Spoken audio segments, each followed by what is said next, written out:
ጤና ይስጥልን እንደምን አላችሁ ከፋና ሚዲያ ኮርፖሬሽን ፋና ፖድካስት እንግዳ ሰዓታችን ላይ ደርሰናል። ስለዛሬ እንግዳችን ጥቂት ለማለት ያክል ወጣቱ ተመራማሪ ወጣቱ ፕሮፌሰር ይሏቸዋል።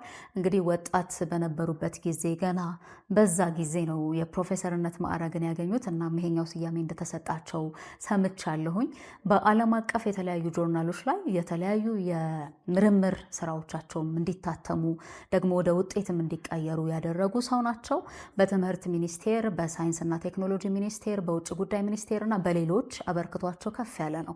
ስለኚህ ሰው እናነሳለን፣ ከሳቸው ጋር ቆይታ እናደርጋለን። አሁን ደግሞ በአርማውር ሃንሰን የምርምር ኢንስቲትዩት ዋና ዳይሬክተር ናቸው።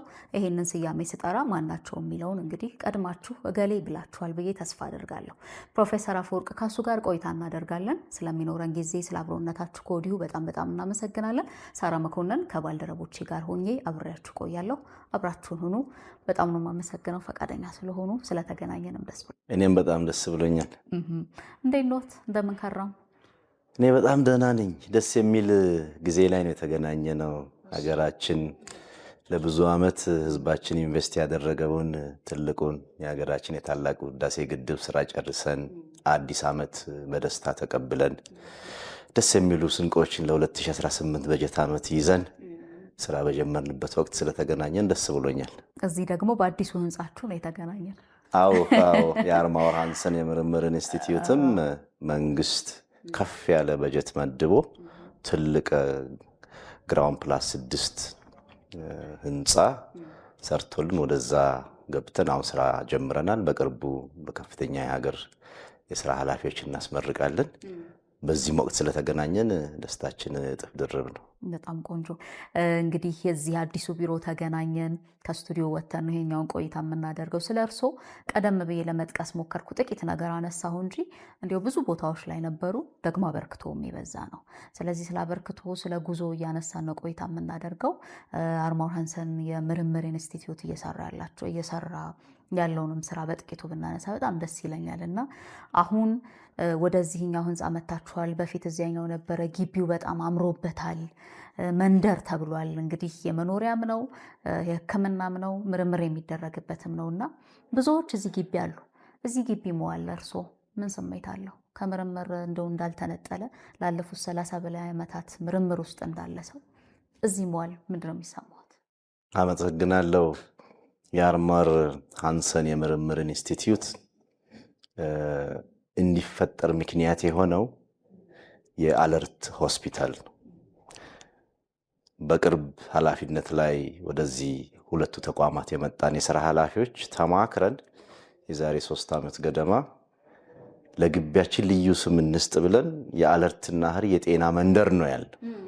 አሁን መንደር ውስጥ ነው የምንኖረው እና መንደር ውስጥ ያለ የምርምር ተቋም የሥራ ኃላፊ በመሆኔ ደስታዬ በጣም ከፍ ያለ ነው። ምክንያቱም የምንሰራው የምርምር ስራ፣ የጥናት ስራ፣ የፈጠራ ስራ አልፎ ለሰው የሚሆን ስለሆነ መፍትሄ ለሰው የሚያመጣ ስለሆነ መንደር ውስጥ ሆኖ ምርምርን መስራት፣ ሆስፒታል ግቢ ውስጥ ሆኖ የምርምር ስራን መምራት በጣም ልዩ የሚሰጠው ደስታ በጣም ልዩ ነው። ስለዚህ ሀሪ ውስጥ በአለርትና ሀሪ ጤና መንደር ውስጥ ሆኖ ተቋምን መምራት ኢምፕሊኬሽኑ ለየት ያለ ነው። የዚህ አይነት ተቋማት ብዙ የሉንም። ብዙ ጊዜ ምርምር ተቋማት ለብቻቸው ነው ያሉት። ሆስፒታሎች ራቅ ብለው ለብቻቸው ነው ያሉት። ከነዋሪ ጋር ደግሞ አብሮ አንድ ግቢ ውስጥ የሚኖሩ ተቋማት በጣም ጥቂት ናቸው። ለዚህ ነው መንደር ያልነው። በጣም በርካታ የጤና ሚኒስቴር ተጠሪ ተቋማት የሥራ ኃላፊዎች እዚህ ግቢ ውስጥ ይኖራሉ። የአለርት ኮምፕሬሄንሲቭ ስፔሻላይዝድ ሆስፒታል ሐኪሞችና ጤና ባለሙያዎች፣ ስራ አስፈጻሚዎች እዚህ ግቢ ውስጥ ይኖራሉ። ትልቅ ሕክምና የሚሰጥበት የሕክምና ማዕከል ነው። በቀን ከ2000 በላይ ተመላላሽ ሕክምና የሚወስዱ ሰዎች ገብተው የሚወጡበት ነው። አሳካሚዎች ገብተው የሚወጡበት ግቢ ነው። ለዚህ ነው መንደር ያልነው። መንደር ውስጥ ሆኖ ከፍ ያለን የምርምር ስራ መምራት በጣም ልዩ ነገር ይሰጣልና እኔም የሚሰማኝ እሱ ነው። ባለፉት 30 በላይ ዓመታት ምርምር ውስጥ ነው እርሶ ያሉት። እንግዲህ የመጠየቅ የሆነ ነገር ምንድነው መጨረሻው ብሎ የመጓጓት እድገቶም እንደዛ የሚነግረን ነው። ከዛ ደግሞ አድምቶ መስራት መድረስ እዛ ላይ ምንድነው ብሎ የመጨረሻውን ውጤት ማየት ላይ እርሶ በደንብ ይታትራሉ። እሱን አውቃለሁኝና እንዲያው ከልጅነት የጀመረ ይቺ ዶሮ እድሜዋ ስንት ይሆን የሚዘልቀው ብሎ ከመመራመር ከመጠበቅ ጀምሮ ያለ ነውና መለስ ስንበል እርሶና ትጋት እርሶና የሆነ ነገር ጀምሮ መጨረስ። በጣም አመሰግናለሁ። ያው እኔ ተወልጄ ያደግኩት እንደ ብዙዎቹ ኢትዮጵያውያን በገጠሪቱ ኢትዮጵያ ውስጥ ነው። በቀድሞ አጠራር የከፋ ክፍለ ሀገር ቡሎ ኮንታ አውራጃ ውሻዬ ወረዳ ባሌ ከተማ ይባላል። በአሁኑ በደቡብ ምዕራብ ኢትዮጵያ ክልል በዳውሮ ዞን የኢሰራ ወረዳ ባሌ ከተማ ነው ያደግኩት።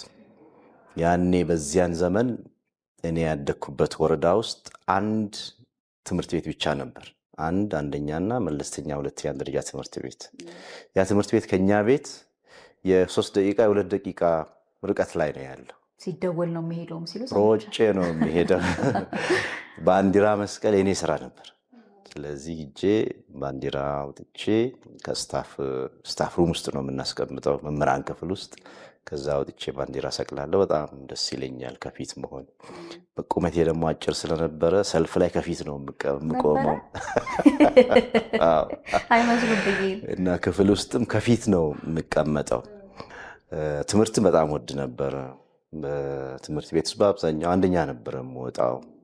አንደኛ ስለምወጣ የወላጆች ቀን ላይ ሰኔ 30 ላይ አባቴም እናቴም መጥተው ስሜ ተጠርቶ ሽልማት ሲቀበል እነሱ ተነስተው ሲያጨበጭቡልኝ፣ አባቴ ሲያጨበጭብ እናቴ እልል ስል የማየው ልዩ ደስታ ልዩ ስሜት ይሰጠኝ ነበር።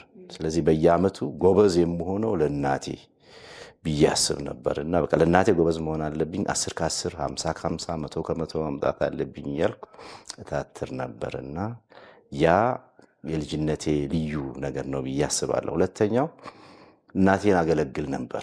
አገልጋይነት በልጅነት እኔ በቤተሰብ ሁለተኛ ልጅ ነኝ። ታላቄም ወንድ ነው።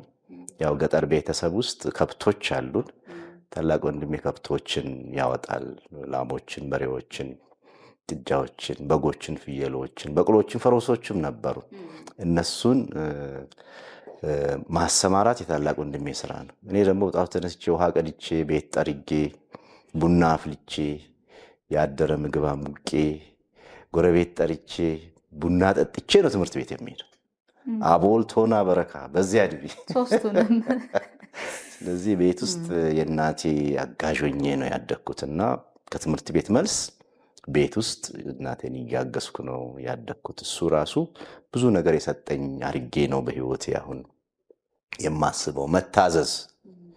መታዘዝ፣ ማገልገል በራሱ ትልቅ ትምህርት ቤት ነው ብዬ ነው የምወስደው።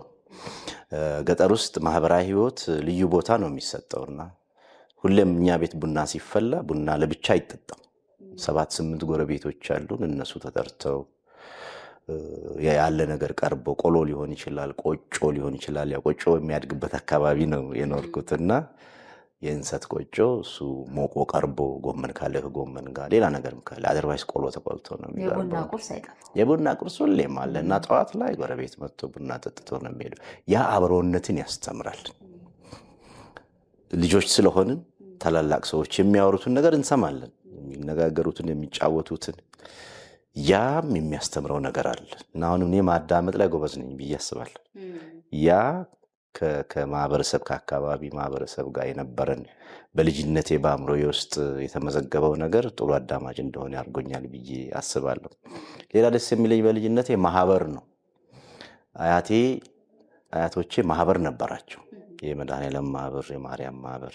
ኋላ ደግሞ አባቴም እናቴም የዚህ አይነት ነገር ነበራቸው እና ማህበር ጽዋ እኛ ቤት ሲደርስ በጣም የምመኘው ቀን ነበር እሱ። ደስ የሚለኝ ቀን አባቶች እናቶች ተሰብስበው ሲጫወቱ፣ ስለ ጉዳይ ሲነጋገሩ በጣም ኢምፕረስ ያደረገኝ በዚህ ዘመን አሁን እኛ የምናደርገው በጎ አድራጎት የሚባለውን እኔ በትንሽ እድሜ ከአያቴ አይቻለሁ። አያቴ መድኃኔዓለም ጽዋ ማህበር ሰብሳቢ ናቸውና ሲገናኙ 10 ሳንቲም ያዋጣሉ። ይሄ በ72 በ73 ዓመተ ምህረት አካባቢ ነው ትዝ የሚለኝ። ያቺን ሳንቲም ሰብስበው እንደ ምጽዋት ለአቅመ ደካማ ሰዎች ነው የሚሰጡት። አሁን በእኛ ዘመን በጎ ፈቃድ አገልግሎት ብለን የምንሰራውን ስራ በልጅነቴ ከአያቴ ተምሬያለሁና የልጅነት እድሜ ብዙ ነገር ለወጣትነት እድሜ፣ ለጉልምስና እድሜ፣ አሁንም ላለሁበት እድሜ መሰረት የሆኑ መልካም ነገሮችን የሰጠ ነው ብዬ ነው የማስበው። ትምህርትም ስንማር ሃይስኩል ካደኩበት ከተማ ወጥተን መንገድ አቋርጠን ቁልቁለት ወርደን ወንዝ ተሻግረን ዳገት ወጥተን 40 ኪሎ ሜትር እንዲሁም በአቋራጭ ስነን ነው። በረጅሙ መንገድ ከሆነ 60 ምናምን ኪሎ ሜትር ነው እና ያንን በእግር እየሄድን ነው በሳምንት የምንማረው እና ያ ራሱ ያስተማሪ ነገር አለ። ጥንካሬ፣ ራስን በዚያ እድሜ ማስተዳደር። የ14 ዓመት ልጅ 15 ዓመት ልጅ ሆኖ ስንቅ ይዞ ከቤት እሑድ ዕለት ወጥቶ ሌላ ከተማ ሄዶ ቤት በተከራየበት ቤት ውስጥ ኖሮ ራሱን መግቡ ራሱን አስተዳድሮ መኖርም ሌላኛው የልጅነት ጥንካሬ ነው። ብዙ የኔ ጓደኞች በዚህ አይነት መንገድ አልፈዋል። ግን ትሩፋቱ ለኔ ከፍ ያለ ነው። ለወጣትነት እድሜና ለሌላው እድሜ ያም የአብሮነት አብረን አንድ ቤት ውስጥ 6-7 ሆነን ነው ተከራይተን የምንኖረው። የቤት ኪራይ 1 ብር ነበርና ጎጆ ቤት አንዳንድ ብር እንከፍላለን። 5-6 ሆነን መሃል ላይ እሳት ማንደጃ ቦታ አለ። እሳች ጋር እሳት እናነዳለን። ያመጣነው ቆጮ እናሞቃለን፣ ሽሮ እንሰራለን። እርሶ ደግሞ እናት እግር ስር ያደጉ ስለሆኑ ማብሰል አይገዶትም። ባለሙያ ነኝ በጣም እንደዛ አድርገን የኖርነውና ከዛ ውስጥም ትልቅ ሌሰኖች ነበሩ። ሃይስኩልም ውስጥ ከ6 ወረዳ ለተወጣጣን ተማሪዎች አንድ ሃይስኩል ብቻ ነበር። የዋካ ከፍተኛ ሁለተኛ ደረጃ ትምህርት ቤት ይባላል። ያኔ ኩሎ ኮንታ አውራጃ 6 ወረዳዎች ነበሩት። 6ቱም ወረዳዎች ውስጥ ሌላ ሃይስኩል አልነበረም። አሁን ኮንታ ዞን የተባለው ሃይስኩል አልነበረው እና የኮንታ እስከ 8ኛ ክፍል የሚደርሱ ተማሪዎች 8ኛ ሲጨርሱ ጅማ ነው የሚሄዱት ወይ ቦንጋ ነው የሚሄዱት። የሌሎቹ የ5 ወረዳዎች ተማሪዎች የኔንም ወረዳ የውሻይ ወረዳ ተማሪዎችን ጨምሮ 8ኛ ክፍልን ስንጨርስ ዋካ ሃይስኩል ሄደን ነው የምንማረውና እኛ 40 ኪሎ ሜትር ነው የምንሄደው። ሌሎችም እንደዛ ርቀው ይመጣሉ። መልካም ነገር እዛ አይተናል። አሁን ብዙ ትምህርት ቤቶች አሉ በየመንደሩ። የዘመኑ ወጣቶች እድለኞች ናቸው። በቅርበት አባት እናታቸው ቤት እንጀራ እየበሉ ቆጮ እየበሉ ራሳቸው መሸከም ሳይኖርባቸው ይማራሉ። በጣም ጎበዝ ብዙ ተማሪዎች እየወጡ ነው የሚገኙትና የልጅነት ህይወቴ ብዙ ነገር አለው። ግን ለኔ ስንቅ ሆኖኛል ለብዙ አሁን ለደረስኩበት ደረጃ፣ አሁን ለምወስናቸው ውሳኔዎች፣ ባለፉት ዓመታትም ላለፍኩባቸው መንገዶች ጥሩ መደላድል ሆነዋል ብዬ ነው የማምነው። መታደል ነው። በውጣ ውረድ መካከልም ቢሆን በጎ ነገር መውሰድ፣ ከዛ እየጠነከሩ መሄድና ዛሬ የደረሱበት መድረስ። ስለ እርሶ ያው ብዙ ሰምቻለሁኝ። የልጅነት እንዲሁ ዝም ብሎ በዚህ ጊዜ ብቻ የሚያልቅ አይደለም። በደንብ መሰማት ያለበት እንዲሁ ሰው ቢያውቀው ብዬ የማስበው በጣም ጥሩ የልጅነት ጊዜ አሳልፈዋል። ለምሳሌ እርሶ 2ኛ ልጅ ኖት። ከእርሶ በታች 7 ልጆች አሉ። ያው በቤቱ 9 ልጆች ስለነበሩ እነሱም ማገዝ፣ መንከባከብ እንዲህ ያለ በትምህርት ደግሞ ሳት የሚባሉ ነበሩ። እርሶና በጣም ጎበዝ ተማሪ ትምህርትም ላይ ዝንፍ እንዳይል መታተር አለ። ወዲህ ደግሞ እናትን ማገዝ፣ ለእናት አለሁልሽ ማለት አለ፣ ከጓዳ ለመጥፋት አለ። በጣም አስተማሪ የሆነ ህይወት እንዳሳለፈ አውቃለሁኝ። በጣም የምወደው ከእርሶ ብንሰማው ደስ የሚለኝ እንግዲህ 97 ተማሪዎች ያክል ተፈትናችኋል። 3 ተማሪዎች ብቻ ናቸው ያለፋችሁት ወደ ዩኒቨርሲቲ ሲመጣና እንግዲህ በአካባቢ ምን ያህል ደስታ እንደሚኖር መገመት አይከብድም። የገበያነሽን ጉዳይ ብናነሳ ደስ ይለኛል። ጋዜጣ አፈላልጋ ያመጣችሁ ልጅ። በጣም አመሰግናለሁ። አዎ የኛ የዋካ ሃይስኩል በ1981 ዓመተ ምህረት ነው 12ኛ ክፍል የነበርኩና 12ኛ ክፍል ተማሪዎች የኔ ባች 97 ተማሪዎች ነበር እና በዲግሪ ዩኒቨርሲቲ መግቢያ ውጤት ያመጣ ነው 3 ብቻ ነበር። የተወሰኑ ጓደኞቻችን የዲፕሎማ መግቢያ ውጤት አምጥተው ኮሌጆች ገብተዋል። አሁን ከነዛ ውስጥ አንደኛዋ አሁን የኢትዮጵያ ፓርላማ የቋሚ ኮሚቴ ሰብሳቢ ናት። ዶክተር አማረች ትባላለች። ከኔ ባቾች ውስጥ ከኔ ጋር ዲግሪ ውጤት አምጥቶ 6 ኪሎ ገብቶ አሁን ከፍተኛ ፍርድ ቤት ዳኛ ሆኖ የሚሰራ ጓደኛ አለን አቶ አየለ የሚባል እና ድንቅ ነበር። 3ታችን የዲግሪ ውጤት ማምጣታችን በራሱ ድንቅ ነበር። በጣም ትልቅ ደስታ ነው። በቤተሰቦቻችን በትምህርት ቤቱ በማህበረሰቡ የፈጠረው ያው ትምህርት ቤቱም ያኔ ገና በቅርብ የተፈጠረ ትምህርት ቤት ስለነበረ ብዙ ተማሪዎች ከኛ በፊትም ብዙ አያልፉምና በወቅቱም ኢትዮጵያ የሁለተኛ ደረጃ መልቀቂያ ብሔራዊ ፈተና ከባድ ነበር። ብዙ ተማሪ አያልፍ። ሶስታችን ማለፋችን ትልቅ ደስታ ነው የፈጠረው።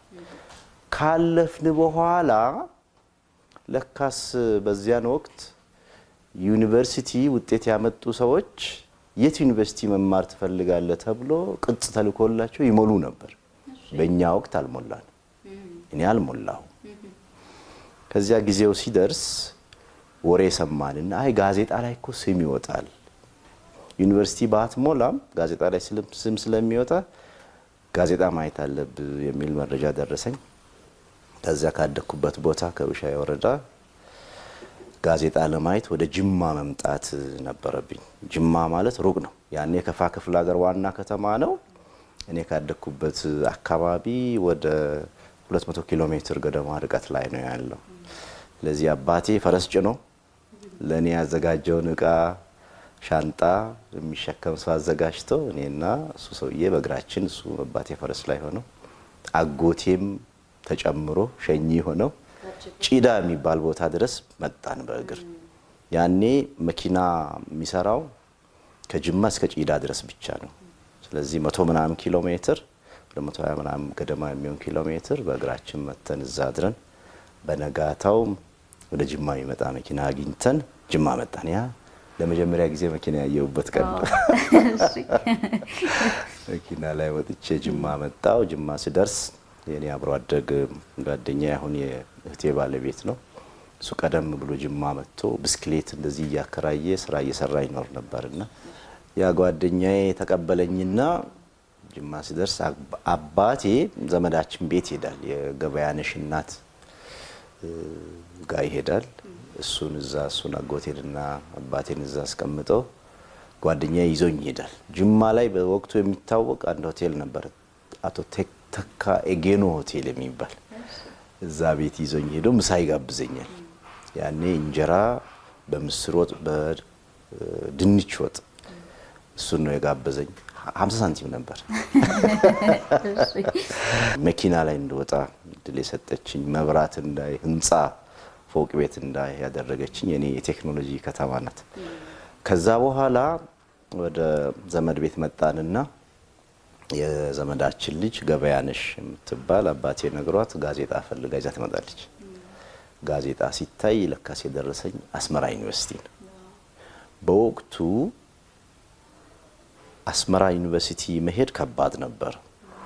ያኔ ሻዕቢያና ደርግ ውጊያ ላይ ስለነበሩ በመንገድ በአውቶቡስ ከአዲስ አበባ ወደ አስመራ መሄድ አይቻልም። ዝግ ስለሆነ ትግራይ ውስጥ አልፎ ወደ ኤርትራ መሄድ አይቻልም።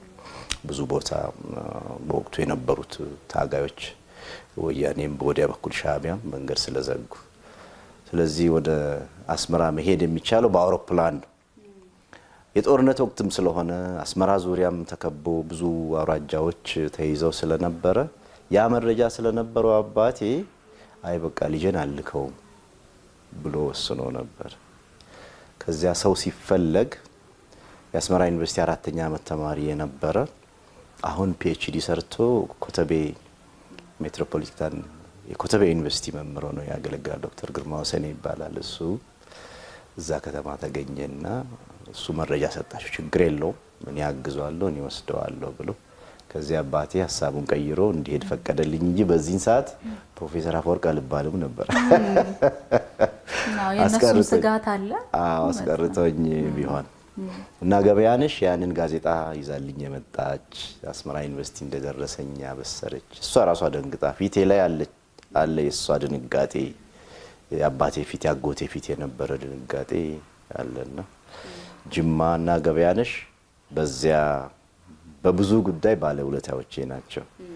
ጋዜጣ እኛ ቤት ነበረ። ጋዜጣ ድሮ ስለሚመጣ ገጠር እያለው ለመስከረም 1 የአምናውን ጋዜጣ በሙሉ ከግርግዳ ላይ አንስተን አዲስ ጋዜጣ ግርግዳ ላይ እንለብዳለን። አንድም ማስዋቢያ ነው አይደል? አንድ የጠቀመኝ ብዙ ነገር እንዳውቅ ቤታችን ላይ የምንለጥፈው ጋዜጣም ይመስለኛል። እና ህፃናትን ሳቅፍ እናቴን ከማግዛቸው ስራዎች ውስጥ አንዱ የኔን ታናናሾች ማቀፍ ነው። ለነሱ ሙቅ ማዘጋጀት፣ ልብሳቸውን ማጠብ፣ እንደዚህ ተኬር ማድረግ ነውና ከዛ እነሱን አቅፌ ሳጫውት ሁሌም ግድግዳ ላይ የተለጠፈውን ነገር አነባለሁ እና ብዙ ማለቃቸው ብዙ ያኔ በዚያን እድሜ ኢቭን ማወቅ የማይገባኝ ከፍ ያሉ ነገሮችን ከጋዜጣ ላይ ያውቅ ነበር። ስለዚህ ያንን ጋዜጣ ላይቭ የኔ ስም ያለበትን ጅማ አገኘው። ያንን ገበያነሽ ናት ያመጣችልኝና ለየት ያለ አታችመንት ከገበያነሽ ጋር አለኝ። ከዛ አስመራ ዩኒቨርሲቲ ሄዱ። ግን አመት ብቻ ነው የተማሩት አይደለም? ያው የነበረው ሁኔታ ይታወቃል። ስለዚህ ወደ አዲስ አበባ ዩኒቨርሲቲ እንዲመለሱ ሆኑ። እዛ የነበረው ቆይታ ግን ምን ይመስላል? እንዴው ስጋት አለ? አባት አይናገሩት እንጂ ልጄን አስቀራለሁ ብለው በውስጣቸው ያዙት ሀሳብ ነበረ። ከዛን ዶክተር ግርማ ደግሞ አግባቧቸውና አይ እኛ እንወስደዋለን እኛ ስላለን ተብሎ ሄዱ። እርስዎ ምን ጠብቀው ነበር? እዛ ሲደርሱ ምን ተፈጠረ? ከዛ ደግሞ ወደ አዲስ አበባ ዩኒቨርሲቲ የመጡበትን እሱንም እናንሳ።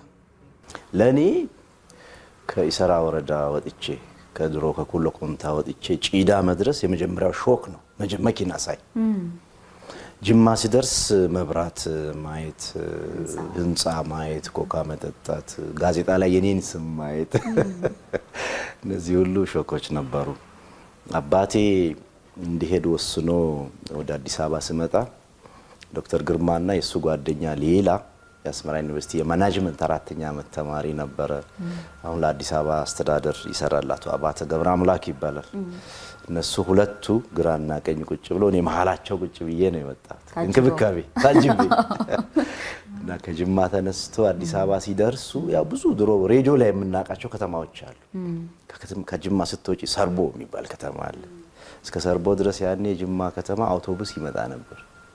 ጅማ ከተማ ድሮ የከተማ አውቶቡስ የነበራት ከተማ ናት። ብዙ የኢትዮጵያ ከተማዎች ከአዲስ አበባ ውጪ የከተማ አውቶቡስ አልነበራቸው።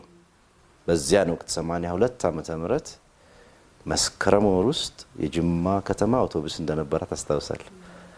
ድሮ በሬዲዮ ትረካ እዛ ዙሪያ ያሉ መንገዶች ከተማዎች ሲነሱ ስለነበረ ጭንቅላቴ ትዝ ይሉኛል። አሁን ከሰርቦ ልፍ ብሎ አሰንዳቡ የሚባል ከተማ አለ፣ ሰኮሩ፣ ከዚያ ግቤን ከተሻገርሽ በኋላ ወልቂጤ፣ እልፍ ስቲ ወሊሶ እያለ ነው አዲስ አበባ አውቶቡሱ የደረሰው። አዲስ አበባ ደርሼ ዶክተር ግርማ ሆቴል ይዞ ከኔ ጋር አድሮ እሱ ዘመዶቹ ጋር መሄድ ይችል ነበር። ደግነት ዘመድ ቤት መሄድ ሲችል ለኔ ብሎ ሆቴል አድሮ መክሊት ሆቴል የሚባል ትዝ ይለኛል። ከጎጃም በረንዳ ከፍ ብሎ ያለ ሆቴል ያኔ 5 ብር ነው ከፍለን ያደርን። ምናልባት አሁን ያ ሆቴል እንዳለ አላቅም። ምናልባት ያ ክፍል ቢኖር በዚህን ጊዜ 500 ብር ወይም 1000 ብር ደርሶ ሊሆን ይችላል። ከዚያ የከፍተኛ ትምህርት ኮሚሽን የሚባል ነበረ በወቅቱ። የትምህርት ሚኒስቴር ውስጥ ሳይሆን አሁን በቅርብ የአድዋ መታሰቢያ ሙዚየም እዛ ሲሰራ ጊዮርጊስ ፍለፊት ያ አካባቢው ሲስተካከል የፈረሰ ህንጻ አለ፣ ኢየሩሳሌም መታሰቢያ ህንጻ የሚባል። የኢየሩሳሌም መታሰቢያ ህንጻ ላይ የከፍተኛ ትምህርት ኮሚሽን የሚባል ነበር፣ ሃየር ኮሚሽን። ስለዚህ እንደዚህ ጋዜጣ የወጣላቸውን ተማሪዎች ወደ አስመራ የሚሄዱትን የሚልከው የከፍተኛ ትምህርት ኮሚሽን ነበር። ስለዚህ ዶክተር ግርማ እስከዛ ድረስ ወስዶ ከመክሊት ሆቴል እስከ ሃየር ኮሚሽን ያለውን መንገድ አስጠናኝ፣ እንዳጠፋ ብሎ አመላለሰኝ እና እሱን ለምጄ የተመላለስኩ ሃየር ኮሚሽን ማስታወቂያ ለጠፈልን። አስመራ ዩኒቨርሲቲ የተመደባችሁ ተማሪዎች በዚህን ቀን ደብረ ዘይት ሄዳችሁ አየር ኃይል ግቢ እንድታመለክቱ በዛ ነው የምትሄዱት ተብሎ ማስታወቂያ ተለጠፈ። ከዚያ ሻንጣዬን ይዤ ወደ ደብረ ዘይት ሄድኩ። ስታውን ያቺ ሆቴል አለች ያደርኩባት ሆቴል ገበሬዎች ሆቴል የምትል ደብረ ዘይት አሁን ቢሾፍቱ ነው ምን ያኔ ደብረ ዘይት ነው ገበሬዎች ሆቴል። አሁን ወደ ፒራሚድ ሪዞርት መታጠፊያው ጋር መንገድ ዳር ያለች ሆቴል ናት። እዛ 3 ብር ያልጋ ከፍዬ ያደርኩ። ሌሎች 2 ብር ቀነሰ ማለት ነው። የመክሊት አዲስ አበባ ነው፣ በጣም ከፍ ያለ ነው። እውነት አሁን ጊዜ ሳገኝ ሲሄድ ገብቼ ቼክ አደርጋለሁ፣ ጠይቃቸዋለሁ። በቅርብ አይቼዋለሁ ሆቴሉን የዛሬ ዓመት ገደማ። እዛ አድረን በነጋታው ሄድን አየር ኃይል ግቢ። ስማችን ከጋዜጣ ተጠራ፣ አውሮፕላን ውስጥ ገባን፣ አስመራ ሄድን። ዶክተር ግርማ እዛ ተቀበለኝ። ወደ ዶርም ወሰደኝ። ቀደም ብሎ ገብቶ እኛ 56 የአንደኛ ዓመት ተማሪዎች አንድ ዶርም ውስጥ ነው ቦታ የተሰጠን። አንድ ትልቅ አዳራሽ ውስጥ 56 ተማሪዎች ተሰጥቶን ገባን። ምናልባት አሁን ኢትዮጵያ ውስጥ ከፍተኛ ትምህርት ስለተስፋፋ የተማሪዎች ማሳደሪያዎችም ብዙ ስለተሰሩ ቢበዛ 8 ተማሪ ካልሆነ 6 ተማሪ ካልሆነ 4 ተማሪ ነው በእኛ ዘመን አሁን በዚህ ዘመን የሚመደበው። ያኔ 56 ተማሪ አንድ ዶርም ውስጥ ዶክተር ግርማ ቀደም ብሎ ገብቶ ኮርነር ላይ ጥግ ላይ ቦታ ይዞልኝ ከስር ቦታ ይዞልኝ እቃ የሚቀመጥበትንም ቁም ሳጥን አዘጋጅቶልኝ ነበር። እዛ ገባ የአስመራ ዩኒቨርሲቲ ተማሪ ሆንኩ። ይሄም ሌላ ሾክ ነው። አስመራ የምታምር ከተማ ናት። እኔ አዲስ አበባን የማውቀው ከአውቶቡስ ተራ መክሊት ሆቴል ከዚያ እስከ ከፍተኛ ትምህርት ኮሚሽን ያለችዋን መንገድ ነው ያጠናሁት። ከዚያ ከአውቶቡስ ተራ ታክሲ ይዤ ወደ ደብረ ዘይት ለመሄድ ለገሃር የመኪና ተራ ነበር። ወደ ናዝሬት ወደ ደብረ ዘይት የሚሄዱ መኪናዎች ተራ እስከዛች ነው የማውቀው አዲስ አበባ። ከዛ ውጪ አላውቅም። ስለዚህ ለኔ የመጀመሪያ በደንብ ያወቅኩት ከፍተኛ ሰፊ ከተማ አስመራ ዩኒቨርሲቲ ግራውንድ ፕላስ 4 ትልቅ ህንጻ ነበር። ሰፊ ህንጻ ነው። ገና ግቢ ውስጥ ገቢ ግሬስፉል ህንጻ ነው። ሱሱ ራሱ ልዩ ነገር ነው የሚሰጠውና የተለያየ ነገር እየተማርኩ ጊዜዎች እያለፉ የአስመራ ዩኒቨርሲቲ 1 አመት ተማርኩ። ከባድ አመት ነበር። 1982 ዓመተ ምህረት ሻዕቢያና ደርግ የተዋጉ የአስመራ የኤርትራ ክፍለ ሀገር ብዙ አውራጃዎች ተይዘው አስመራ ከተማና ዙሪያው ብቻ ነበር ነፃ የነበረው ያልተያዘው በደርግ እጅ የነበረው። በተለይ በሁለተኛው ሴሚስተር ከባድ ነበር። ተኩሱ ፈንጂ ሁሉ ከተማ ውስጥ ይፈነዳል። ከባድ መሳሪያ አውሮፕላን ሲመጣ ይተኮሳል። ስለዚህ አውሮፕላን ጉዞ ሁሉ ተቋርጦ ነበር። ብቻ እንደምንም በመከራ ውስጥ ሆነን አንደኛ አመት ትምህርት ጨረስን።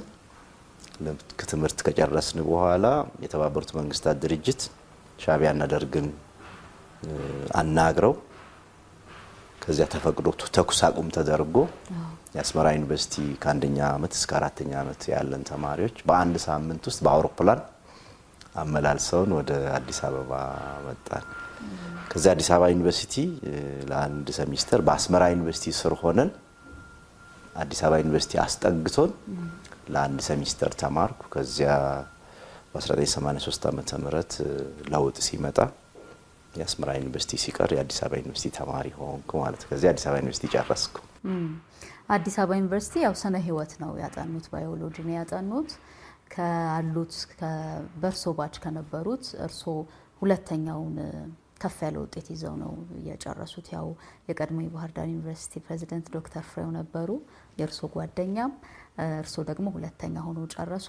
በጣም እድለኛ ሆኖ ደግሞ በጣም ታዋቂ ተመራማሪ ጋር እዚሁ አዲስ አበባ ዩኒቨርሲቲ ቀሩና ምርምርን አንድ አሉ ማለት ነው። እንግዲህ ከዛች ከቀደም እያነሷት ነበረ ይቺ ዶሮ ምን ያህል አመት ትቆይ ይሆን እድሜዋ ስንት ነው ብሎ በልጅነት ከመመራመር የጀመረ አሁን የእውነት ተመራማሪ ሆኑ ማለት ነው አይደለም? እሷን እንዲያው አድማጮችን ቢያውቋት ደስ ይለኛል፣ ተመልካቾች ቢያውቋት። እውነት ነው፣ በጣም ደስ ይላል። ያው ቅድም እንዳጫወትኩሽ ከልጅነቴ ጀምሮ ይሄ የማየት ነገሮችን በጽሞና የማየት የማሰላሰል ተፈጥሮ ፈጣሪ ሰጥቶኛል። እሱ ነገር እንዳለኝ አሁን በጣም እየገባኝ ነው የመጣው። እሱ ብቻ አይደለም፣ ሙጀሌ ታውቂያለሽ?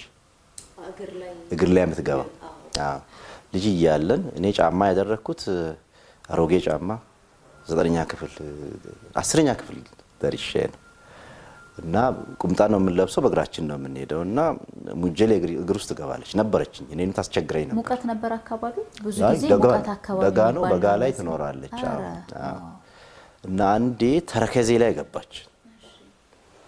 ያኔ አወጣታለሁ፣ የሌላም ሰው አወጣለሁ ከእግር ላይ አልቸገርም እና አይኔ በጣም ሻርፕ ነው። እጄም በጣም ስኪልድ ነው። በመርፌ ቁልፍ ሳላሳምም ሳትበተን እስከነቀፏዋ የማውጣት ጥበብ ነበረኝና ብዙ ሰዎች ና እስኪ አፈወርቅ እችን ሙጀሌ ያውጣልኝ እያሉ ትልልቅ ሰዎች ሁሉ ይጠሩኝ ነበር እና ልጅ እያለሁ ያው እንደዛ ስለምታስቸግረኝ ስለማቅ ልክ እንደ ዶሮዬ የሙጀሌ እድሜ ምን ያክል ይሆን ምን ያክል ጊዜ ውስጥ ትቆይ ይሆን የሚል ጥያቄ ነበረኝና ተውኳት። ለካ ስህተት ነው። ብዙ ጊዜ ሳላወጣት ስቆይ የገባችበትን አካባቢ የሰፋ ሄደ፣ ቆሰለ፣ መረቀዘ፣ መግል ያዘ፣ ታመምኩ። ከዚያ ቆርጬ መግሉንም አውጥቼ በራሴ ላይ ኤክስፐሪመንት ማድረግ የጀመርኩት ያኔ ነበር። ለካስ አንዳንዴ አደገኛ ነው ባልተሟላ እውቀት መሞከር። እና ነጥቡ ምንድን ነው? ይሄ የማሰብ ይሄ እንዴት ይሆናል፣ ይሄ እንዲህ ቢደረግ ምን ያመጣ ይሆን የሚሉ ነገሮች አእምሮዬ ውስጥ ከልጅነት ጀምሮ ነበሩ። እና 4 ኪሎ የባዮሎጂ የዶሮዋንም እንጨርሳት ፕሮፌሰር። የዶሮዋንም ልጨርሳ። ዶሮዋ እናቱ የምትባል ዶሮ ነበረችኝ። ዶሮዋን የገዛ ነው እኔና ሙሉነሽ የምትባል የጎረቤታችን ልጅ ወይዘሮ ስንቅነሽ ልጅ ነበረችና ውሃ ቀርተን ስንመጣ ከወንዝ ክረምት ላይ ነው፣ ጎርፍ የሄደበት ቦታ ላይ ጎርፉ ጠርጎ ሲሄድ የሆነ ክብ ነገር እናያለን። ምንድን ነው ብለን ስንቆፍረው ለካስ ማረሻ ገበሬዎች ይሄ መሬት የሚያርሱበት ብረት፣ ትልቅ ብረት ነው፣ ይህን የሚያክል ብረት። እሱ ለካስ መሬት ውስጥ ተሸንቁሮ የቀረ ነው እና ቆፍረን አወጣ ነው። ከውጭ የዛገ ቢሆንም ትልቅ ወፍራም ስለሆነ ውስጡ ትልቅ ብረት አለ። እሱን ይዘን ገበያ ሄድን። እኛ ከተማ ውስጥ ቅዳሜ ትልቅ ገበያ አለ። እዛ ገበያ ሄደን እዛ ገበያ ደግሞ ባይዘወይ ጉሎ ኮንታ አውራጃ የደኩበት አካባቢ ስራ አዋቂ ሰዎች አፈር ውስጥ ለየት ያለ ድንጋይ ያለበት አካባቢ ሄደው ያለውን ያመጡና እሱን አቃጥለው ብረት ያወጣሉ። አሁን ሳስበው አይረን ኦር ነው የኛ ፋብሪካዎች ብረት የሚያወጡበት ማዕድን ነው እዛ ጋር ያለውና እስከሱ ነው። እሱን አቃጥለው እሱን ቀጥቅጠው ማርሻ የሚሰሩት፣ ቢላዋ የሚሰሩት፣ ማጭድ፣ የገጠር ማጭድ የሚሰሩት፣ ይሄ ፋብሪካ የሚሰራውን ሳይሆን ሁሉንም ይሄ ምንድነው መጥረቢያ፣ ሁሉንም ብረታ ብረት ነገር የሚሰሩት እንደዛ አድርገው ነው። ስለዚህ ያረጀ ብረት ሁሉ ወስደን ስንሰጣቸው ይገዛሉ። 10 ሳንቲም 20 ሳንቲም እንደዚህ ሰጥ። ይሄ ግን ማርሻ ከፍ ያለ ስለሆነ ተለቅ ያለ ስለሆነ ይዘን የሮጥን ሄድን። ስንሰጣቸው 80 ሳንቲም ሰጡን። በ80 ሳንቲም ያቺን ዶሮ ገዛን። ያቺ ዶሮ የጋራ ዶሮ ነበረችና እናቱ የጋራ ሆነች። አንድ ዶሮ ለሁለት፣ አንድ ዙር እንቁላል ስትል የሙሉነሽ ትሆናለች፣ ሌላ ዙር እንቁላል ስትል የኔ ይሆናል። ትዝ የሚለኝ የሆነ ጊዜ 3 እንቁላል እናቴ በ10 ሳንቲም ሸጬያለሁ። ያኔ 10 ሳንቲም 3 እንቁላል ይገዛ ነበርና ጊዜው ደስ ይላል አይደል? አሁን አንድ እንቁላል 20 ብር እና ከ20 ብር በላይ እየሆነብን ነው። ሰፊ ስራ ሰርተን እሱን ማውረድ አለብን። እንደው 10 ሳንቲምን ባናረገው ግን ተገቢው ዋጋ ላይ እንዲደርስ ማድረግ አለብን። እና እናቱ እሷ ነበረች። የሆነ ጊዜ ላይ ተነጋገርንና ከሙሉነሽ ጋር የኔ ሆነች። አይ ቲንክ ተስማምተን ይመስለኛል፣ ወይ ሳንቲም ሰጥቻት ሊሆን ይችላል። እሱን ዘንግቼዋለሁ። እናቱ የኔ ዶሮ ሆነች። ከዚያ እያረጀች ሄደች። ከዚያ ትታረድ ተባለ። አይ አትታረድም እናቱ የዶሮ እድሜ ምን ያክል እንደሆነ ምን ያክል እድሜ ዶሮ እንደሚኖር ማወቅ ፈልጋለሁ ብዬ ሳትታረድ ኖራ ነው የሞተችው። ስለዚህ ከልጅነት ጀምሮ የዚህ አይነት ነገሮች ነበሩኝ የሚለውን ለማጫወት አልቆጠርኩም፣ ግን ብዙ ጊዜ ቆይታለች። ሙጀለየም እኔ እግሬን አሳመማኝ ነው ያስወጣሁት እንጂ እድሜዋን ለማየት ብዙ ጊዜ አስቆያት ነበረ። ስለዚህ ምርምሩ ከዚያ ነው የጀመረው። ባዮሎጂ ትምህርት እንዳልሽው ጨረስኩ። በውጤት የኔ ሁለተኛ ነበረ። ጓደኛዬ አሁን ዶክተር ፍሬው ተገኘ የቀድሞ ባህር ዳር ዩኒቨርሲቲ ፕሬዚዳንት፣ አሁን የኢትዮጵያ የግብርና ትራንስፎርሜሽን ኢንስቲትዩት ምክትል ዋና ዳይሬክተር ሆኖ የፌዴራል መንግስትን እያገለገለ ነው የሚገኘው። የእሱ ውጤት ነበር አንደኛ። ማስታወቂያ ሲወጣ የመቀሌ ዩኒቨርሲቲ ያኔ ገና እየተቋቋመ ነበር። እሱ ለመቀሌ ዩኒቨርሲቲ አሸንፎ ሄደ። ሁለተኛ ማስታወቂያ የወጣው አዲስ አበባ ዩኒቨርሲቲ ውስጥ ነው። ፕሮፌሰር ኤርሚያስ ዳኘ የሚባሉ አንጋፋ ኢትዮጵያ ምሁር፣ እሳቸው በእጽዋት ዙሪያ ሰፊ ምርምር ይሰራሉ። የእጽዋት ኬሚስትሪ ስራ ይሰራሉ እና ባዮሎጂስት ፈልገው ስለነበረ ኢንተርቪው አደረጉኝ። ፕሮፌሰር አለም ፀሐይ ጋር ሆኖ ነው ያደረጉትና በጣም ደስ የሚል እኔ የገጠር ልጅ ነኝ እጽዋትን ወዳለሁ ስላቸው ሲንክ ወደዱኝ መሰለኝ ቀጠሩኝ። ከዚያ ናፕሬካ የሚባል ድርጅት ነበራቸው። ናቹራል ፕሮዳክት ሪሰርች ኔትወርክ ፎር ኢስተርን ሴንትራል አፍሪካ ይባላል። የተፈጥሮ ምርቶች ምርምር ጥምረት የምስራቅና መካከለኛ አፍሪካ የሚባል የ8 ሀገሮች እስከ ማዳጋስካር ድረስ የሚደርስ የብዙ ሀገሮች ጥምረት ነው። የዚያ እሳቸው መሪ ነበሩ።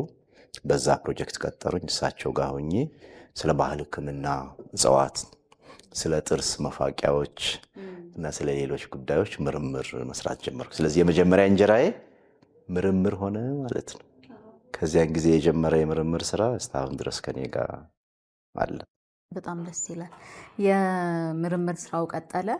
ከዛ ደግሞ ራስን ማብቃት ወደ ሌሎች ደግሞ መሰማራት መጣና የጎንደር ዩኒቨርሲቲው መጣ። ጎንደር ዩኒቨርሲቲ በአካልም በእውቀትም ዛሬ ያለውን አፈወርቅ የተሰራበት ቦታ ነው ሲሉ ሰምቻለሁኝና የፕሮፌሰርነት ማዕረጉም የመጣው እዚያ ነው። ደግሞ በደንብ ምርምር ስራዎችን የሚሰሩበት ቦታ እዚያ ስለሆነ ስለ ጎንደር እናውራ። ማህበረሰቡ ገንብቶኛል፣ አንጾኛል፣ የግቢው ማህበረሰብ ለብቻው በራሱ ትምህርቱ ደግሞ ብዙ ደረጃ አድርሶኛል የሚሉ እንደ ባለውለታም የሚቆጥሩት ስለሆነ እናንሳ ደግሞ እናትዋ ጎንደርን በል ይሆን? እናትዋ ጎንደር። አዎ ፕሮፌሰር ኤርሚያስ ጋር እያለው ያኔ ኮምፒውተር ገና ኢትዮጵያ ውስጥ የተጀመረ ያለበት ዘመን ነበር። 86 ዓመተ ምህረት አዲስ አበባ ዩኒቨርሲቲ ውስጥ ኮምፒውተር የነበረው እሳቸው ላብ ውስጥ ብቻ ነበር። እሳቸው በጣም ትልልቅ ፕሮጀክቶችን አሸንፈው ለአዲስ አበባ ዩኒቨርሲቲ ያመጡ ነበር። በአፍሪካ ውስጥ ትልቁ የእጽዋት ኬሚስትሪ የምርምር ስራ የሚሰራባቸው ማሽኖች እሳቸው ጋር ነበሩ። በጣም የተከበሩ የአፍሪካ የዓለም የፕላንት የእጽዋት ኬሚስትሪ ምሁር ነበሩና ስለ ኮምፒውተር መጀመሪያ የነካት እሳቸው ጋር ነው። ወርድ ፐርፌክት 5.1 የሚባል ፕሮግራም ነበረ እና ኮምፒውተር ስልጠና የሚሰጡ የተወሰኑ ተቋማት ያንን ማሰልጠኛ አዘጋጅተው ያሰለጥኑ ነበርና እሳቸው እዛ ሄዳ አትሰለጥንም፣ ይሄንን ወረቀት ይሄንን ማሰልጠኛ ሰነድ ያዝና ራስን ቁጭ ብላ አስተምር ብለውኝ ወርድ ፐርፌክት 5.1 የሚባለውን እሳቸው ላብ ውስጥ በእሳቸው ኮምፒውተር ላይ ሰልጥኜ ምናልባት ጎንደር ሲሄድ የመጀመሪያው ስለ ኮምፒውተር የማቅ ኮምፒውተር የነካው ልምድ ያለው መጽሐፍ የሚችል ኤዲት ማድረግ የሚችል ማተም የሚችል ሴቭ ማድረግ የሚችል አይ ቲንክ የመጀመሪያው ሰው ሳልሆን አልቀርም። ኤኒዌይስ ጎንደር የሄድኩት መምህር መሆን ስለምፈልግ ነው። አዲስ አበባ ዩኒቨርሲቲ የምርምር ረዳት ነበርኩ። ሪሰርቸር አስተማሪ አልነበርኩም። ግራጁዌት አሲስታንት ሳይሆን ሪሰርች አሲስታንት ተብዬ ተቀጥሬ የነበረው። እሳቸው ጋር በቆየሁባቸው 1 ዓመት ከመንፈቅ ጊዜያት ውስጥ ኢትዮጵያን ብዙ ቦታ አይቻል። የባህል ሕክምና ሳርቬይ ስራ ይልኩኛልና ብዙ ቦታ ዞሬ ኢትዮጵያን የማየት እድል በዚያን ጊዜ አግኝቼ ነበርና ውስጥ የምርምር የሚለው ነገር እያደገ የመጣበት ጊዜ ነበር። ስልጠና ማዘጋጀት፣ ስልጠናን መምራት፣ መሰልጠን፣ ማንበብ፣ መጻፍ በዛ አጭር ጊዜ ውስጥ ብዙ ነገር አሰልጥነውኛል። ምናልባት በቀጣይ ዓመታት እኔን ሼፕ ያደረጉኝን ብዙ ጉዳዮች ፕሮፌሰር ኤርሚያስ ዳኜ ጋር በነበርኩባቸው ጊዜያት ኢንዳይሬክትሊ ያኔ ሳይገባኝ አሁን የሚገባኝ አሰልጥነውኝ ሼፕ አድርገውኝ ነው ብዬ አስባለሁ። እና ጎንደር ሲሄድ ለካ እኔ ኮምፒውተር የሚችል ብቸኛው ሰውዬ ነኝ። እና የፕሪክሊኒካል ዲፓርትሜንት የሚባል ነበረ። እዛ አካባቢ 3 ቫካንሲ ነበር የወጣው። ማይክሮባዮሎጂ አስተማሪነት፣ ቤዚክ ሳይንስ አስተማሪነት እና ኬሚስትሪ፣ ክሊኒካል ኬሚስትሪ ምረጥ አሉኝ። በወቅቱ የነበሩ የኮሌጁ ዲን እንዳሁኑ አይደለም፣ ወደ ኤችአር አይደለም ቀጥታ የሚላከው። ያኔ ሰውም እንቁ ብርቅ ነውና በጋዜጣ ነው። መምረጣቸውንም በደብዳቤ ተልኮ በፖስታ መጥቶ ነው። እንዳሁኑ ኢሜል የለ ምን የለ አይታወቅም። እና እንደዛ ሄጄ መጥቻለሁ ብዬ ለዲኑ ሪፖርት አረኩ። እንዴት እንደተመረጡ ግን አውቀዋል? ያው እኔ ማስታወቂያው ጋዜጣ ሲወጣ ማመልከቻ ነው የላኩት። በፖስታ አሽጌ መምጣት ማስተማር ፈልጋለሁ ብዬ ከዚያ አወዳደሩ መረጡኝና ተመርጠሃል ና የሚል ደብዳቤ መጣል። ከዛ በኋላ ነው ወስኜ የሄድኩት እና እንደደረስኩ ዲኑ ጋር ሄድኩ። ዶክተር ማስረሻ ቡሃ ይባላሉ። አናቶሚስት ናቸው። የሰው አናቶሚ መምህር ዲን ነበሩ በወቅቱ። እሳቸው አስመረጡኝ። አሁን ቀድመ ስለመጣ እድል ልስጥ የትኛው ዲፓርትመንት ትፈልጋለህ ሲሉኝ አስቤ አይደለም ማይክሮባዮሎጂ ዲፓርትመንት ገባለሁ አልኳቸው። እሺ አሉኝና ላኩኝ ወደ ዲፓርትመንቱ። ወደ ዲፓርትመንቱ ሲልኩኝ ዶክተር አብርሃም አሰፋ የሚባሉ ሰው የዲፓርትመንቱ ኃላፊ ነበሩ። ሐኪም ማይክሮባዮሎጂስት ፒኤችዲ ያላቸው ጀርመን ሀገር ተምረው የመጡ ጎበዝ አስተማሪ።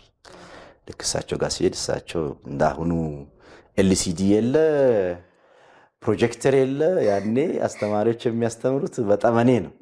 ስለዚህ ሌክቸር ኖቱን ክላሰር ውስጥ ይዞ ዳስተሩና ጠመኔውን እንዲይዞ አንተነ አዲሱ ልጅ ና ብለው ቢሮአቸው ገብቶ ወረቀታቸውን አስቀመጡና ይዘውኝ ወደ ላቦራቶሪ። ጠመኔ ቾክ ማለት ነው በነገራችሁ። ቾክ ነው የሚባለው። ቾክ ከዛ በአሁኑ ዘመን እንዲገባቸው አስተማሪ ናቸው። ከክፍል አስተምረው እየወጡ ነው። የሕክምና 3ኛ ዓመት ተማሪዎችን ሜዲካል ማይክሮባዮሎጂ የሚባል ኮርስ ነው የሚያስተምሩትና አስተምረው እየወጡ ነው። ትንሽ አርፈው ወደ ላቦራቶሪ ገብቶ የማይክሮባዮሎጂ የባክቴሪያ ካልቸር የሚሰራበት ላብ ውስጥ ገብተው ቁጭ ብለው ቁጭ ብለና አሉኝ። የመጀመሪያው ሜንተርሺፕ ሲኒየር ሰው ጁኒየርን የሚያሰለጥንበት በማሳየት ቁጭ በልና እና የሚሰሩትን ስራ አየሁ። እኒህ ሰው ሲኒየር ማይክሮባዮሎጂስት ፒኤችዲ ያላቸው ሰው የቴክኒሻንን ስራ ይሰራሉ እያልኩ በውስጤ አስብ ነበር። እኔ ደግሞ የመጀመሪያ ዲግሪ ያለኝ ሰውዬ ነኝ። ኮቴን እንደለበስኩ ነው። እዚያ ምሳ ጋበዙኝ፣ ቡና ጋበዙኝ፣ መከሩኝ። አሁን ቅድም ያየሃቸው ላብ ውስጥ ያሉ ሰዎች ጎበዞች ናቸው፣ ዲፕሎማ ያላቸው ናቸው። የተወሰኑት ጁኒየር ዲፕሎማ ይባላል የ1 ዓመት ትምህርት፣ ሲኒየር ዲፕሎማ የ2 ዓመት ትምህርት ያላቸው የተወሰኑ አሉ። ስለዚህ ያስተምሩሃል፣ ከነሱ ተማር፣ ብዙ ስኪል ስላላቸው ብሎ መከረኝ።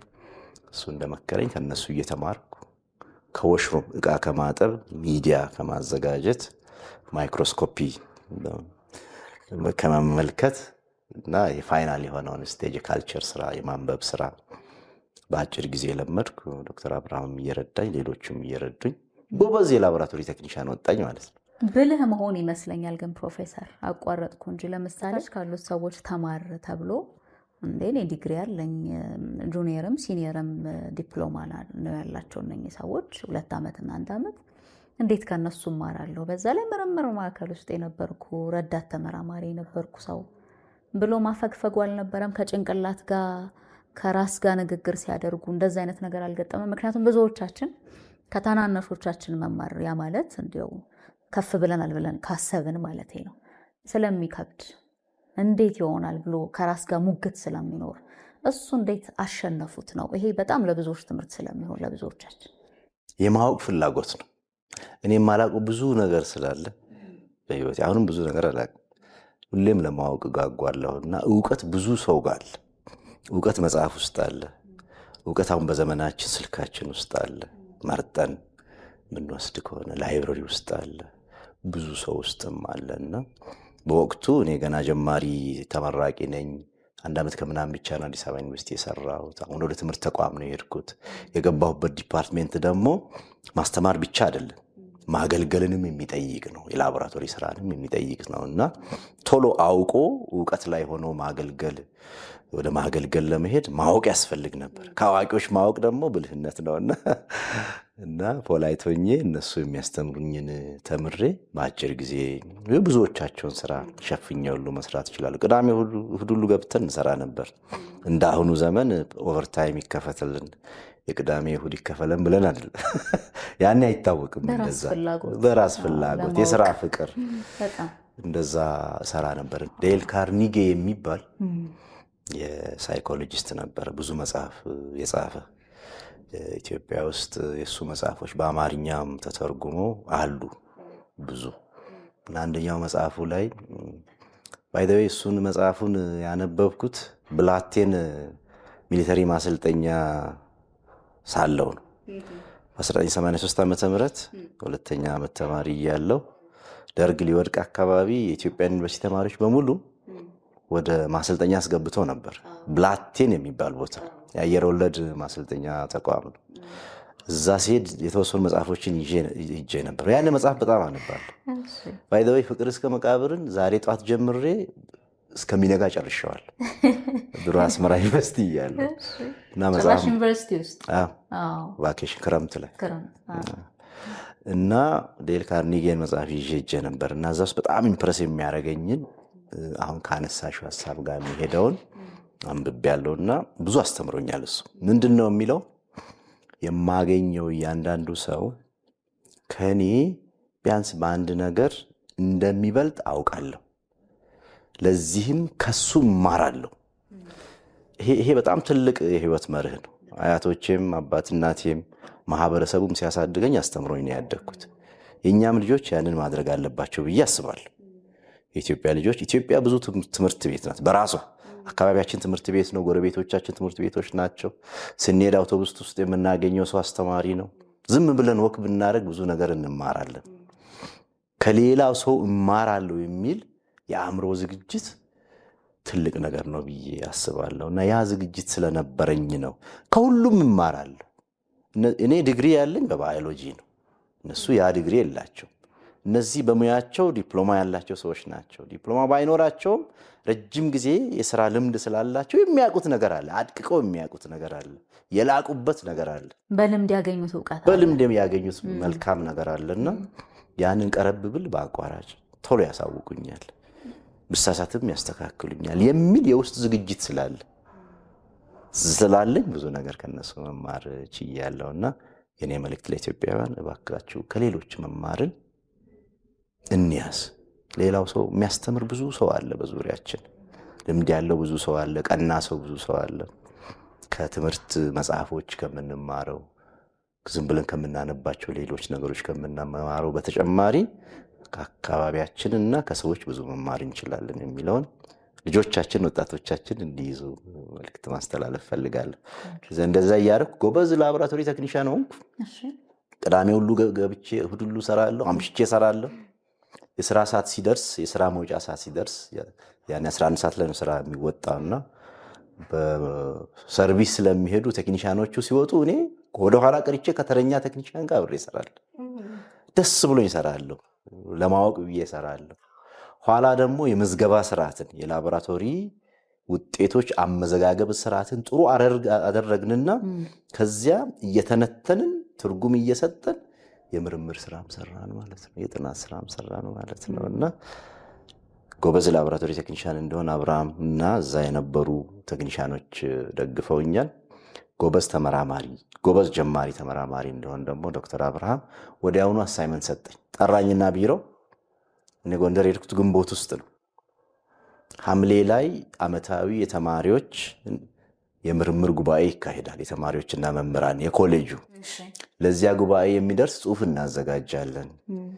የላቦራቶሪ መመዝገቢያ መዝገብ አለና ይሄን መዝገብ ይዘህ ትሄድና በቀን ምን ያክል ሰው ወደ ላቦራቶሪ እንደሚላክ፣ ምን የላቦራቶሪ ቴስት እንደሚታዘዝላቸው፣ እንደሚከፍሉና እንደማይከፍሉ፣ እነዚህ ሰዎች ከየት ነው የመጡት፣ ከዚህ ከሆስፒታሉ አካባቢ ነው፣ ራቅ ካሉ ቀበሌዎች ነው፣ ወር ከጎንደር ከተማ ውጪ ነው የሚሉ ሐሳቦችን ሰጠኝና እሱን አደራጅቼ ኮስችነር አድርጌ ጧጧት መዝገቡን አምጥቼ ለሚጽፉት ሰዎች ይሰጣለሁ፣ ለሚመዘገቡት ማታ ማታ ይዤ እሄዳለሁ።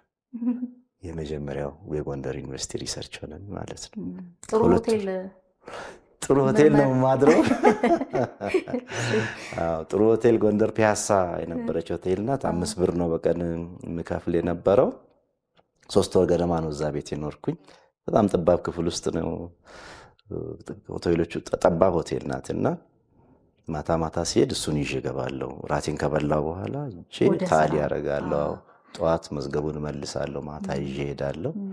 ከ2 ወር በኋላ ዓመታዊ የምርምር ጉባኤ ላይ ጽሑፍ አቀረብኩ። ብዙ ሰው ሳያቀኝ ጽሑፍ አቀረብኩ። ይሄ ልጅ ማን ነው ሲሉኝ ከአዲሱ ማይክሮባዮሎጂ ዲፓርትሜንት የመጣ መምህር ነው፣ ከዶክተር አብርሃም ጋር የሚሰራ ነው፣ እሱ ሜንተር እያደረገው ነው ተብሎ ይወራ ነበር።